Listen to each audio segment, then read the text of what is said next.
Hello and welcome to Cover to Credits, the bi-weekly podcast where we discuss books and their movie adaptations. I'm Ian George. And I'm Adina Hilton. In this special episode, we'll be interviewing author J.D. Barker. J.D. is the author of Forsaken and The Fourth Monkey, which is a detective narrative about a cop who's trying to track down a murderer called the Fourth Monkey Killer, who kills his victims in a pretty gruesome way, and it also goes into the backstory of the killer via diary entries. JD's next project is going to be a Dracula Prequel, which he's co-writing with a member of Bram Stoker's family. And so this book also has the blessing of the Stoker estate. And that project is going to be upcoming next year sometime. And he can't share a lot of details with us because he is under some secrecy, but we'll see what he can share with us today. How are you, JD? I'm doing great. How are you guys? We're great. We're so happy to have you here. Oh, thanks for having me. I appreciate it. You know, we talk about books and adaptations and all that so much, but it's great to actually talk to someone who is in that process right now and kind of has some experience in that field. And I'm just thrilled when they let me out of my office. Spend a lot of time in that little room staring at my Mac, so it's nice to get out and see other people every once in a while. Oh, we're glad. So should we talk about Fourth Monkey a little bit first? Yeah, absolutely. Okay. I actually got to read it. I managed to get the time in between our other weekly episode or bi-weekly episode books, and I just wanted to say it's a really good book. I really enjoyed it. Oh, well, thank you. And on top of that, my parents might be your new biggest fans because I gave it to them, and they love detective stories, and so they just ate it up immediately. They thought it was great. Oh, that's cool. I really that's one of the things I really appreciate about social media. It's like I can actually see that kind of thing happening. Like I get somebody who finishes the book, and first of all, they read it in like a day, which is frustrating because it took a little longer than a day to write.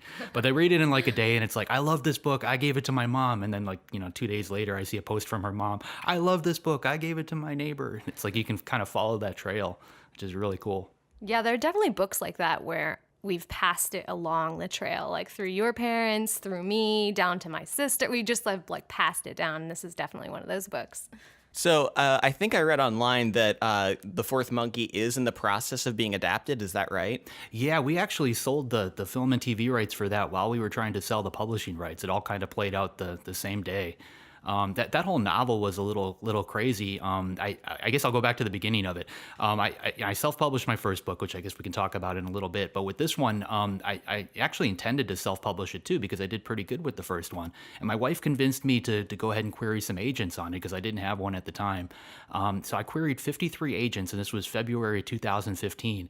And within a week, I had 8 offers of representation for that book. And I ended up signing with a woman out of Colorado named Kristen Nelson, which is she's phenomenal. She represents a couple friends of mine, Hugh Howey, Josh Mallerman, couple, some really, really good names. And when she took it out to the publishers, at the same time, I was getting phone calls from the film studios. And it reminded me of, those movies where you've got a kid in high school who plays football really well, and all of a sudden all the colleges are calling, trying to recruit them. That's what it was like. I was sitting in my tiny little office in our apartment, and I was just getting phone calls, in between regular work calls, because I was still working a regular day job. And I would take a work call, and then at 2:00 I had to talk to Ron Howard. And then I would have to do something work-related, and after that I had to talk to the guy who did the Bourne Identity movies. And then it was Putnam, or it was this publisher, or that publisher. It was crazy. But the book ended up selling to HMH here in the States, and HarperCollins in the UK, and then a bunch of other ones around the world. And at the same time, we were talking to the film studios, and we ended up going with CBS Films because they were the only one who could actually do 2 things. They could do a feature film and a television show. One of the things that really, kind of took me from left field when I started talking to the film producers, they started going into all these different things they would have to take out of the book in order to get it down to 2 hours, which is not something I ever considered. I mean, when you're a writer, all you want is a movie. It's like you always want that next big thing. So it's I got a book done, I got it published, I want a movie. And then you start talking to the film producers, and they're like, yeah, we can make a movie, but we got to take this out and take that out and take this out. And then I started talking to some of the television people, and television has changed tremendously, with Netflix and things like that over the last couple of years, and started going into what they can do, and they can actually expand on the story, which is another whole dynamic. So we ended up with CBS, and they're doing a full, I think it's 13 episodes for CBS All Access. which allows them to tell the complete story, which I was really thrilled with. It's being directed by Mark Webb, who did Amazing Spider-Man. It's being written by Taylor Elmore, who did Justified. So we got a really cool team behind it, and it's fun to just kind of watch. It's almost like handing off your child to somebody, and they just kind of run with it, and see, you get to watch how it grows and how it changes. That's super exciting, especially because there's been so many good series lately that have been based on books. I mean, The Handmaid's Tale, Big Little Lies won like all the Emmys this year. And so I kind of see that that's almost like the future of book adaptations now is almost like going to TV series. And I think there's a lot more you can do with that in a lot of ways. Yeah, absolutely. I mean, I look at it almost like from a marketing standpoint. It's almost like a long advertisement for your book. And with feature films, they're obviously great. I mean, it's in the theaters, but it's a very quick hit kind of thing. You'll see book sales spike, but then they fall off fairly quickly when the book leaves the theaters, and they hit again when it hits DVD and Blu-ray and pay-per-view and that kind of thing, and then it kind of trickles off and disappears. But the books that are being made into shows for Netflix and some of the Hulu and some of these other services, they basically live forever. Somebody can start watching it today, somebody could start watching it 5 years from now, and the experience is exactly the same. And those same people run out and buy the books. So they seem to, it doesn't hit quite as hard and as fast, but it's more of a slow, steady stream as far as book sales go. So I really do like that medium. Yeah, Mark Webb is an interesting choice that I think is really exciting because he directed one of my favorite movies, 500 Days of Summer, Yep. which he does some really just interesting filmmaking things with to tell a story. And for Fourth Monkey, that's kind of a story that jumps back and forth and is kind of non-linear in a way. I think I think he could do some really interesting things with it. Yeah, I can't wait to see where he goes with it. He just directed Gifted, which is another really good movie. Yeah. I love that one a lot. I haven't seen anything of his that I don't like, so fingers crossed. Yeah. So how do the TV show rights play into, because I know you've said that there's going to be at least 2 more books in the Fourth Monkey series. How is that going to play out, or are you not sure yet? It's really hard to say. So the way the contracts work, CBS bought the rights to Fourth Monkey. They also own the rights to those particular characters. So they've got a choice to make. They can either follow along with the book series, they can, and basically buy book 2, buy book 3, and whatever else I produce in that environment. Or they can just take the characters and run with their own storyline. Similar to what you've seen happen with Game of Thrones. Sometimes they end up filming faster than the author can write, or they want to take it in a different direction than the author may go. Dexter was the same thing. If you've read the Dexter books, they're different from the TV series. So sometimes it takes on a life of its own. I read somewhere that, from an author's standpoint, the book itself is really the only thing that belongs to you. It's 100% you. Even when they record an audiobook, now you've got your text, but there's a narrator, so you've got their take on it. So it's no longer just you, it's something else. And when you sign a film or a TV contract, you're basically handing your child off to somebody else and say, okay, I raised it up to 5 years. You're going to take it from 6 to 10. Good luck. And for the most part, it's a fairly hands-off process. I've had a few phone calls with the director and with the writers and things like that, and some emails back and forth. But for the most part, that's happening all on its own. It's not something I'm involved with on a day-to-day basis. Yeah, that was going to be one of my questions, was if you get to choose your level of involvement, or is that something that the producers come to you and say? Because I know different authors sometimes are very hands-off with their adaptations. Some are like, if they don't write the screenplay, then they're like heavily involved in the production of it. And I didn't know if that was something that was like your decision or their decision after you sell the rights. It's something that gets talked about for sure when you do those initial phone calls with the producers and directors. And I think at that point, they're really trying to feel you out to see, what your involvement or what you would like it to be. I'm guessing from their standpoint, they probably don't want you too involved. Mark Webb comes with a team of people that he's familiar with, people that he's worked with before, and every other producer that I've talked to is kind of along the same lines. They have a close, tight-knit group of people that they know they can interact with. They know they can get this project done from A to Z with these people. So if you throw an author in there that they don't know, all of a sudden that's a monkey wrench in their system, and there's timelines involved, there's money involved, there's all these different things, and nobody likes a monkey wrench. So I'm there. I'm available to them if they need me for something. But for the most part, I'm really not that involved. And honestly, I've written the sequel to Fourth Monkey. I've written the Dracula prequel is coming out. I'm almost done with another book right now while they're still working on the scripts for Fourth Monkey. So if I were to get involved in that process, I don't know what that would mean for my writing. And ultimately, that's where my focus is. It's all about that next book. You already kind of mentioned that that process of thinking about your book as a movie and then kind of changing your thinking to a TV show. But did you have a preference for The Fourth Monkey or for your other books, or does it kind of just depend on the book and how you could see it as being adapted? Like, would it be better as a movie or a TV show? With The Fourth Monkey, I really just didn't know any better. Even with Forsaken, I've always visualized that and seen it as a movie. But when you talk to people that actually make TV shows and how they can, change it or they can adapt it and they can, take this character and strengthen them or do this and do that, it really does open your eyes to a lot of those things.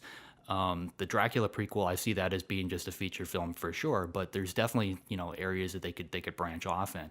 And the book that I'm writing now, I actually see that more of a television show. I see the book as a catalyst where it almost like the premiere episode or the first couple of episodes, and then it goes off, kind of develops its own thing.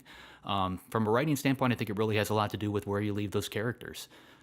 If you leave people wondering what's happening next and you leave things very open-ended, I think it fits for a television show a lot more than a movie. Now, you talked a little bit about you self-published your first book, Forsaken. What led you to make that decision, and what did you learn from it if you were like giving advice to any other up-and-coming authors? Well, that was based solely on rejection. So I wrote that. I spent about 20 years working as a book doctor and a ghostwriter, so helping other people get their books published. And I feel that was really, it taught me a lot. I learned what worked and what didn't work, and basically how to to write a good, strong book. So when I sat down to write my first book on my own, Forsaken, I knew that I had a solid novel. But when, I had no clue how to do the marketing side of that, how to get an agent, how to, get a publisher and that whole end of it. I wrote a blanket query letter that I sent off to about 200 different agents. I didn't follow any of the instructions that they have on their websites, because they all have their own little thing, like send me the first 3 chapters, send me the first this number of words, double space it, single space it, Word document, PDF document, attachment, not attachment. I didn't pay attention to any of that. I wrote one query letter, I created a PDF attachment, I sent it off to all these agents and just, figured, well, whatever happens, happens. This is a killer book. They're going to want it. And I had an odd angle there, too, because in that novel, I had to, Stephen King helped me out a little bit with that. There was a journal in the novel, and I had to explain where the wife bought it. And just to get the manuscript done, I wrote that she bought it at Needful Things, Stephen King's store. Fully expected to have to change it, but when he read the book, he gave me permission to use it, which was awesome. So I figured that I'd be a shoo-in. Any agent that sees that, Stephen King gave his blessing, read this, that, and, here, publish it. I thought for sure it was just going to fly right through the system, but that just didn't happen. I ended up, like I said, I sent off about 200 or so query letters. I got a couple offers of representation. Ultimately, I had a couple offers from publishing deals, but the advances were really small. I think the largest one was like $5,000, which just to me wasn't worth it. So I decided that I would just use Forsaken. I knew it was a solid book. I would try and use it to make some waves and get on the radar of the traditional publishers and try to make some noise. So I decided to self-publish it, but I knew if I did that, I would have to, follow the model that's been set by the traditional publishers. I couldn't just hit the publish button on Amazon and call it a day. I wanted something that would compete with, the books coming out of Random House, coming out of these big guys. I didn't want people to be able to tell the difference. I wanted them to look at my book and look at the, one that's on the bestseller list today and not be able to see that, one is self-published and one's not. So I hired professional editors, professional cover designers, professional formatters. I had to spend some money, and it's something you really need to do if you want to make it in that world. But ultimately, the book came out on November 14th of 2014. It came out as a hardcover, a softcover, a mass market paperback, and an audiobook all at the same time.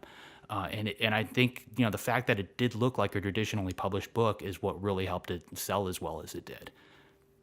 How did you approach Stephen King with this idea of using a character from his book? Because that's a really interesting idea, and I'm just curious how you got in contact with him about it. I did the one thing you are never, ever supposed to do. We hopped in the car and we went to his house. Don't ever do that. Anybody listening right now, don't ever show up on the doorstep of somebody unannounced. It was kind of a weird situation because, again, I fully expected to have to change the store in the novel. It was a very small part of the story. But my wife read it and she's like, no, this is great. Just get his permission to use it. And I'm like, how do you get Stephen King's permission to do anything?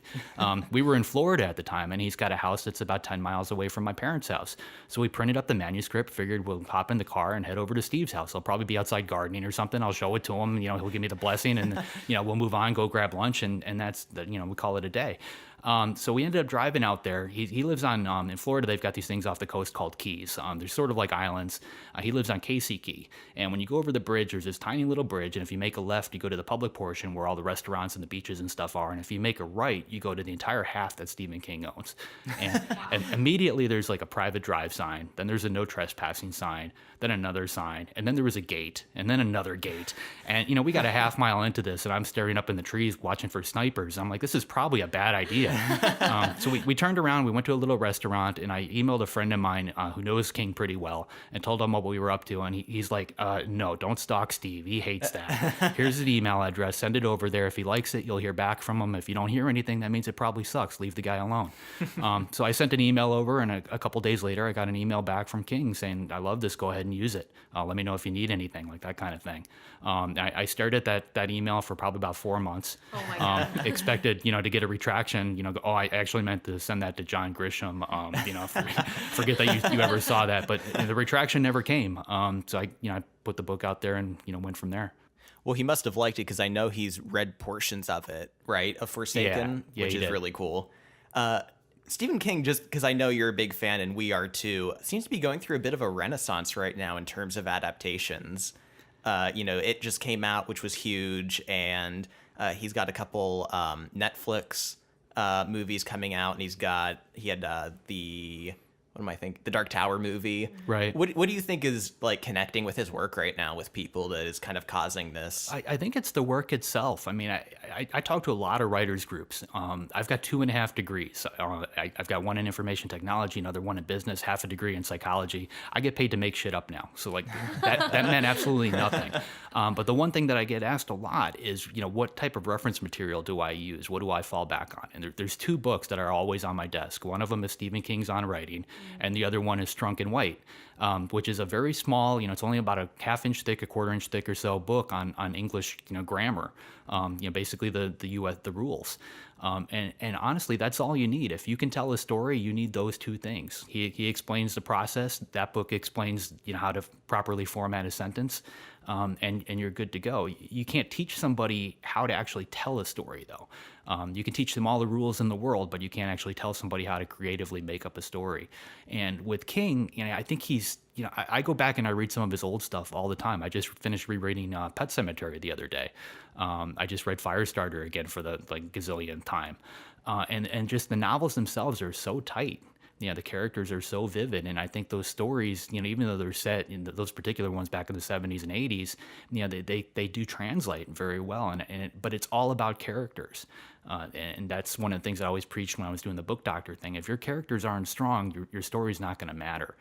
When I wrote Fourth Monkey, Sam Porter, the lead detective in that book, I knew him inside and out. I could take him and set him in Disney World if I wanted to, and I could tell you what ride he would run to first or what he would buy at the concession stand. Things that have absolutely nothing to do with the story, but things that make him a real person. And once you have your characters at that level in your mind, you can drop them in any particular scenario and just let that scenario play out. And when I'm writing, when I feel like I'm actually on a stride, I feel almost like I'm watching the movie, watching the story take place in my head, and I'm just documenting it. I'm just kind of there to write down what happens, and that's it.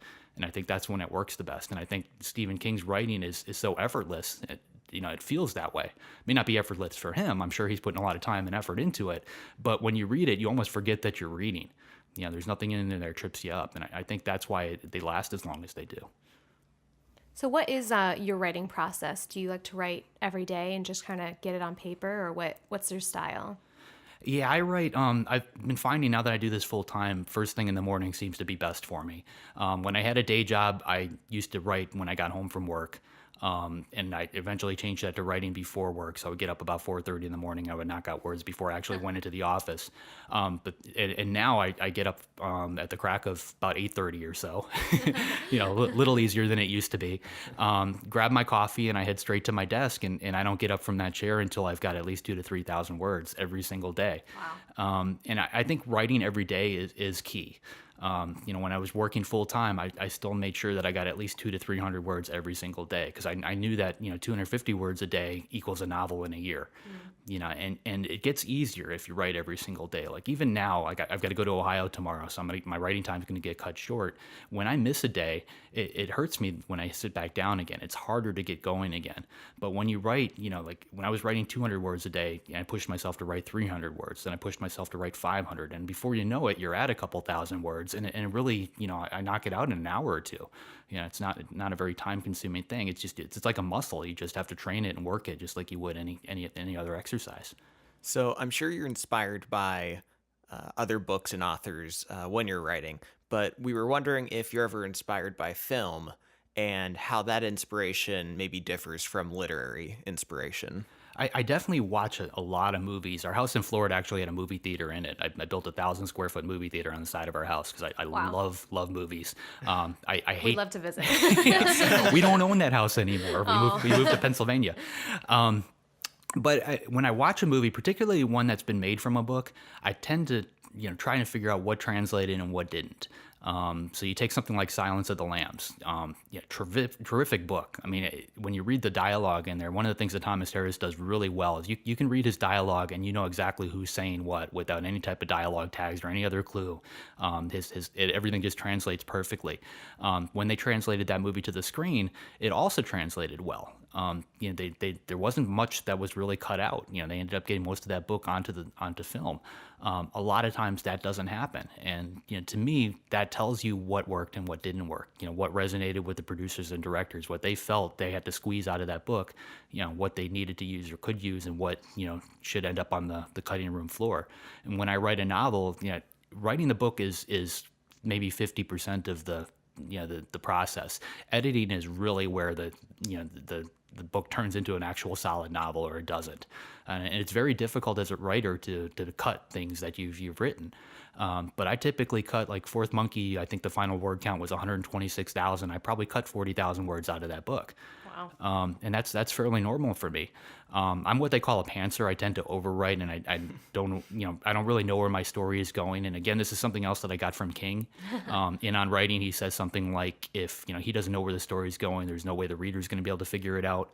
And I think that holds true. I know a lot of writers who outline very detailed, a couple pages sometimes per chapter in an outline.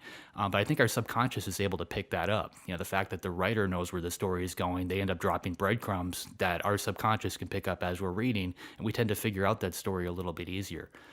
So I tend to not plot out my novels too far in advance. I try to make it up as I go. And then again, editing is key. So, as our first guest, I feel like I have to ask you, what is your favorite adaptation? And is it close to the source material? And what do you think makes for a good adaptation in general? Yeah, I don't know that I have a favorite. I guess it depends on the genre. I mean, Silence of the Lambs is probably, from a thriller standpoint, my favorite book and movie. I think if I were to start assigning points to things, that one would end up on the top of a couple different lists. And Thomas Harris in general, I mean, a lot of people haven't read Black Sunday, his very first book, because it's got nothing to do with Hannibal Lecter. But, again, it's a very solid read. I mean, from start to finish, it's very visual. And it's, he's got a talent. I mean, it may take him 7-8 years or a dozen years to put out a book, but it's worth the wait for sure. My favorite movie is actually Eddie and the Cruisers. I don't know if you guys have ever even heard of this movie. No. I've heard of it. I haven't seen it, though. Yeah, it's definitely a cult classic, and it's probably, I don't even know what year, some 80 something, about a rocker who dies, and they think that he may have actually faked his death, and it's told through a series of flashbacks. And it's got a couple elements that really hit home for me. It's got a great musical soundtrack because it's all 50s rock music, but just the way the story is told through present storyline and flashbacks to the past, it's cut together very well. And I think that's important when you're writing a book, to be able to do that exact same thing. I tend to approach my books, even though they're novels, I approach them almost as a movie. How does this appeal visually? Every scene, I try to think of it that way, and keep the reader interested, as if they were watching a feature film. In The Fourth Monkey, you use diary entries as a form of narrative. And then in some of your other books, you've used kind of multiple perspectives or two storylines kind of happening simultaneously. What do you like about this storytelling function, and would you use it in any of your future projects? I'll definitely revisit that. It's something that's a lot of fun for me to do. From a writing standpoint, it makes things a little bit easier because if I get stuck on one, on this particular storyline, I can jump over and work on the diary for a little bit and still get my word count out. And if I get stuck on the diary, I jump back to the other part. And it's a cool way, I think to tell a backstory. In a novel. So I definitely, rely on that in Fourth Monkey, and even in Forsaken pretty heavily. But it's a tricky thing to do. I mean, in Forsaken in particular, I've got two separate storylines going on. They start off completely separate, but by the end of the book, they both intertwine, very much together. They're necessary in order for the whole book to work. And to think, to actually construct that in your head is very difficult to do. So it can be stressful and it can be, hard, but at the same time, it's rewarding when you knock it out. The book that I'm writing right now is actually very linear. There's no diary entries in it at all. It starts at one point, ends at another point. And, I'm having a lot of fun writing it, but to a large extent, it was to give myself a little break from such a complicated storyline and just tell a story. So you said that you used to live in Florida, but you're in Pittsburgh now. So what brought you to Pittsburgh, and do you like living here? We do, and it was actually the writing that brought us here. When I was in Florida, my last day job that I had, I was chief compliance officer for a brokerage firm, which sounds as horrible as it's about the equivalent of being responsible for the lost luggage at the airport. It's one of those jobs, everybody's thankful that you're there, but nobody ever wants to have to come and see you. It pays really good, and that was actually, I think, one of my mistakes in this world. Stephen King, when he started off, he worked in laundromats. He worked these horrible jobs, and I think that motivated him. I was collecting a very nice salary, and I kind of fell into that trap. I mean, we had a really nice house. I mean, our house was 4,000 some square feet. We had nice cars. We had everything you could possibly want. But at the same time, our monthly nut was, I think, $7,000 to $8,000 a month. Which is, you have to sustain that. So now all of a sudden you're caught. You've got this big mortgage payment. You've got all the car payments. Now you're stuck working this type of job. To my wife and me, we actually made a conscious decision. We had some rental properties up here in the Pittsburgh area, and she's originally from here. She was born up here in Pittsburgh. And we decided to sell everything that we had in Florida, move into one of our little rentals, and allow me to be able to spend my full time doing nothing but writing. And luckily, it paid off really quick. But that was the main catalyst behind it. And I'm originally from Illinois. I was born right outside of Chicago. And I just missed the seasons. My dad was a contractor, and he moved us to Florida because he couldn't take the winters anymore. I was 14 at the time, and I just, in Florida, it's just, you got hot and hotter, and you break a sweat. Yeah, you break a sweat walking to the mailbox, and it's 90 degrees on Christmas. It's just I missed having snow outside. So when we came back up here, we didn't really turn back. We love it up here. So your book coming out in a year is a prequel to Dracula, and I know you can't talk about it as much as you might want to, or as much as we might want you to, but what can you tell us about it so far? That's about it. Yeah, I mean, it sold to Putnam. Putnam is putting the book out here in the States. Paramount stepped in and bought the film rights. I think it was the same week as the book rights sold, with Andy Muschietti directing, who's the same guy who did It for Stephen King.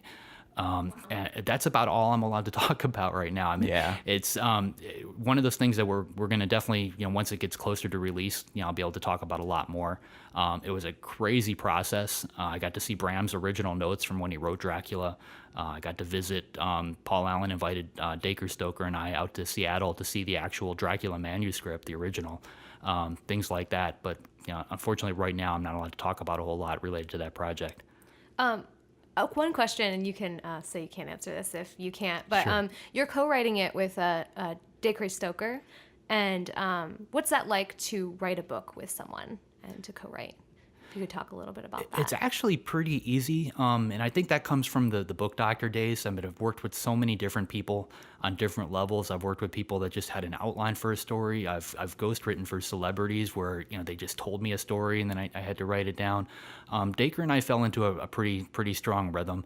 And we didn't have any difficulty getting this story down on paper. And it was really like I was working with two co-writers because Bram was heavily involved too. We used quite a few of his actual notes and thoughts that he had for the original book. With a character like Dracula that has seen so many different interpretations, both in film and literature. What was it like to take this on, and did you try to absorb everything that was out there and either, try to mine it for possible ideas or know what to ignore, or did you kind of just ignore all of it and try to come up with whatever came naturally? I really had to tune it all out. Vampires don't sparkle. They're not supposed to. We went back to Bram's original notes. He's actually got a list in his notes of vampire traits. Like they can't see their reflection. They can't do this. They can't do that. And he's got all of that written down. They can walk in sunlight. Which is, one of those things that Bram got ripped off pretty heavily. Dracula, when it first came out, it wasn't really that popular when he was alive. It actually took off after he died. The movie Nosferatu was a big catalyst. His wife ended up suing over that and won the case and actually blocked the movie. They were supposed to destroy every cut of it because it was such a blatant ripoff of his book. Luckily for, buffs like me, it did survive, so you can still watch it. That was actually the first movie where vampires, burst into flames or couldn't be in sunlight. And it's been, the storyline has been taken and bastardized a little bit over the years. Everybody kind of adds their own little twist to it. So it was fun to be able to get back to the roots of it and, tell the story that Bram really wanted to tell.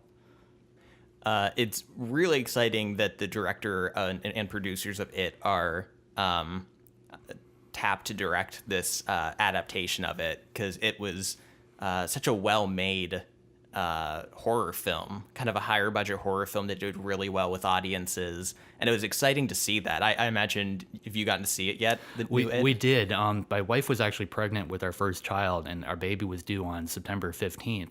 And the movie, I think, came out on the 9th. And my wife is a huge Stephen King fan, and she's like, there is no way I'm having this baby before I get to see this movie. She was saying that from the first time that we heard the due date, she's like, when does the movie come out? And it's like, not when does the baby due, but when's that movie come out? I was fully prepared to have to pick up the phone and call Andy Machete or one of these other guys and try and get it on Blu-ray because my wife just had a baby or something. But luckily we were able to sneak into a pre-screening of it about a week before it came out and got to see it. And I loved it. I'm a fan of the original, but again, it's you got to read the book. The first movie was a miniseries, and they took a lot of liberties with that for budgeting concerns. There's storyline that has to be cut. It's not Stephen King's story anymore. It's an adaptation of his story, and this was too. But I thought this was a very, very well done one, and they did a great job of bringing it into something that would resonate with today's audience. And I'm really curious to see what they do with the second half of it. So, in looking up some information about you, researching, I read that you've worked with police officers, law enforcement in general, for doing research on your books. Can you tell us anything about that? Yeah, I actually kind of fell into that. I went to my 25-year high school reunion, and I found out that this girl that I knew in high school had been murdered in Tampa in 2007, and this was 2009. And her case was cold. They had no lead. Somebody had stabbed her a couple of times, and they buried her in a shallow grave behind a parking lot, and the police literally had nothing. This really took me by surprise. It was somebody I lost touch with, but somebody I was really close to in high school. So I called her sister, and I talked to her, and I talked to her mom just to try and figure out what was going on. And after I got off that phone call, I was like, well, how can I help? I guess that's not everybody's initial thought. Most people tend to steer clear of this kind of thing, but I knew that my friend had kids, that were now don't have a mother.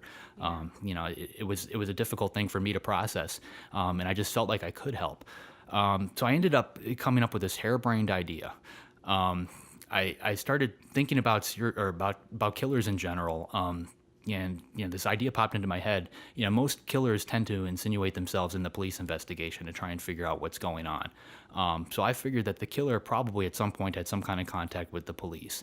But I wanted to figure out a way to capitalize on that. So I started brainstorming a little bit, and I came up with an idea for a website called WhoKilledMe.tv.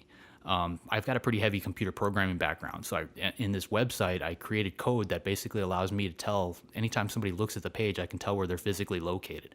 So they don't have to click on anything, they don't have to provide any information. All they have to do is look at that page on their mobile device, on their computer or whatever, and I can pull a latitude and longitude from that with their IP address, and I can figure out where they're actually standing when they do it. So the idea was, okay, now I've got this website. If I can get people to look at it, a normal person might look at that website once or twice, but the bad guy might go back to it over and over again if they feel that it's something that can help them get insight into where the police are. Then I started brainstorming on the name and came up with WhoKilledMe.tv. And it was that, I had the Who Killed Me part, but when I got the .tv, it totally by default because .com was taken. That's where the idea for a television show came into my head. So I called a friend of mine who was a producer on True Blood for HBO out in California. And I told her, well, I'm thinking about creating a television show or a fake television show that investigates cold case crimes just to try and draw attention to this particular murder. And she said, well, why don't we actually film it for real? I mean, why do a fake television show when we could do a real one? So she sent a camera crew out to Tampa for me. I contacted all the local television stations and newspapers and everybody and told them, we're filming this pilot episode for WhoKilledMe.tv about my friend's murder in a cold case. If you want to follow us around for the day, you can. So we ended up with all the newspapers and everybody, all the media in that area, basically following us for a day. And we ended up with about 200 volunteers willing to pass out flyers and help gather information. And we just kind of combed the town and just knocked on a bunch of doors. And within 4 days, we figured out who murdered her. We knew where she died. We knew who killed her. We knew how they killed her. We knew how they disposed of the body. We got all the information. And things just kind of escalated from there. I've worked with the police on a number of different cases since then on different levels. I tend to charge $1 when I work with a police organization as a fee for my time, so I can write off my expenses as a business expense. But other than that, I just kind of give them a fresh pair of eyes. Most police, especially when they're wrapped up in an investigation, they tend to see things through like a monovision. And the fact that I'm approaching this from a writer's standpoint, from a creative standpoint, I can see areas that they may not have thought of and maybe lead them in an area that they may not have thought of, and that seems to help quite a bit. So I do it as often as I can. That story is so crazy. It's almost hard to believe that something like that could even happen. Did you feel like when it was happening that it was almost like out of your control and just snowballing into this thing like that became even bigger than you and your friend? Well, things actually got really crazy. When we figured out where she was killed, we told the lead detective, and he sent a CSI team into this particular house to investigate, and he had them check a different room in the house. It's like we told them specifically she was murdered in this room. She was stabbed here, she wandered into here, she fell over and bled out here. He had them look at a totally different room in the house. We couldn't figure out why. The owner of the house was right there next to him saying, "You're in the wrong room, you're in the wrong room, you're in the wrong room." This guy didn't care. When we gave him the car that she was transported in, he had another CSI team look at it, and then he released the car immediately to the owners. The car disappeared within hours of that and still hasn't been found since. But he just kind of kept half-assing things. When we gave him suspects to interview, he would talk to them at their home for a couple of minutes and write it off as if he had done it. This kept happening for almost 2 years. And eventually we figured out why. A federal indictment came down. Turns out in Tampa, if somebody dies of natural causes, like in a hospital, that hospital files that information with the IRS and codes them as deceased, and starts out that whole paper trail starts off. If they're murdered up there, it's up to the lead detective to actually start off that paperwork. So rather than file it, he was sticking it in a desk drawer, and then he was filing tax returns on all these victims that he was supposed to be investigating. So over the course of a 23-year career, he was filing tax returns on all these victims. His wife was actually involved. She was collecting the money, and she was laundering it through the prison system. She would take the cash and she would turn it into these little ATM cards that they use in prison, and then they would sell those cards for 50 cents on the dollar. So hundreds of thousands of dollars out the window, and it's still playing out. Like I said, a federal indictment came down. They've charged him, but they still haven't actually had a case. I don't think he's actually pled one way or the other yet, because they're still trying to unravel everything. It might be a story that's too close to home for you, or might not be interesting because it's a nonfiction and that, you're the main character almost. But is it something you've thought about writing about? Because it's just such an interesting, true story. Yeah, I've actually got it on paper, but it's a very difficult story for me to tell. Mainly because, first of all, I was close with her, and I know her sister. Her kids now are, they're in their teens, and they're getting ready to go off to college. So there's a lot of dynamics to dealing with real people on that level. And I kind of, I'd love to put the story out there, but at the same time, I don't want them to have to live with that for the rest of their lives. I mean, they already drive by the house where their mom was murdered. How do you do that on a daily basis? And if I were to write a book about it and that becomes a movie or something, now all of a sudden I'm adding life to something that they may want to put in the rearview mirror. Not that they want to forget their mother in any way, but, at some point you've got to put that to bed.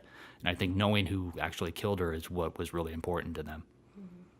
Yeah, and even if you don't publish a book, I'm sure that the experiences and then your further experiences with the police has really helped you to write. I know specifically the Fourth Monkey, there's a lot of police procedural going on. And so did that help you when you were writing? Yeah, absolutely. I mean, one of the things that I really picked up on in working with police officers is their mentality and also their humor. There's a really dark sense of humor going on there.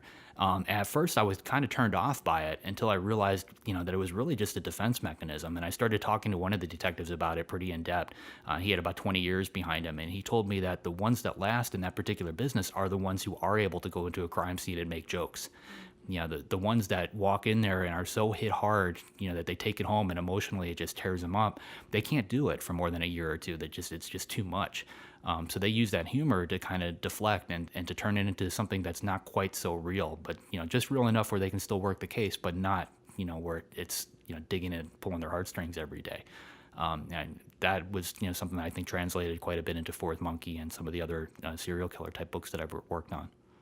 So we were just wondering if there's anything you can tell us about either Dracul or the upcoming Fourth Monkey sequel that maybe you haven't told anyone else that we could use to pitch this as an exclusive interview, or JD spills all, or is there any kind of even a snippet of information? It would take a lot of alcohol to make something like that happen. That's totally fine. Yeah. I had to ask. I can tell you that there's a chapter, we call it the Lost Chapter from Fourth Monkey, that's hidden away on my website.